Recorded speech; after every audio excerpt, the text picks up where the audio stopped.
پیش خدمت ہے شہرنامہ آواز۔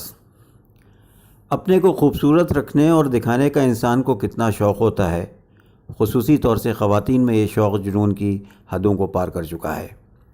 امریکہ میں بیماریوں انفیکشن کے خطرے کے تحت ایک بیوٹی پارلر بند کر دیا گیا ہے جو مریضوں کے خون سے ان کا فیشیل کرتا تھا۔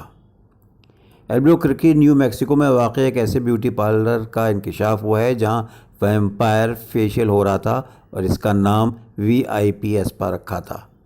اسی بنا پر محکمہ صحت نے یہاں آنے والی خواتین کے بعض ٹیسٹ کروانے کا حکم دیا ہے۔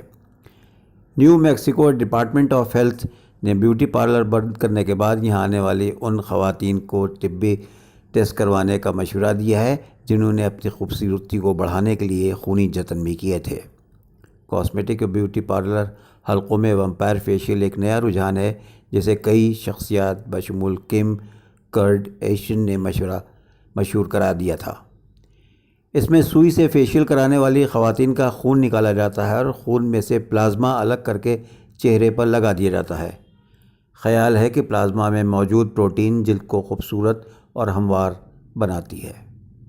اگلے مرحلے میں بیوٹی پارلروں میں پلازما کو انجیکشن میں بھر کر خواتین کے چہرے پر لگانا شروع کر دیا گیا، جس کے بعد محکمہ صحت کو ان کے خلاف کارروائی کرنا پڑی کیونکہ اس سے ہیپیٹائٹس B اور HIV انفیکشن پھیلنے کا خطرہ ہوتا ہے۔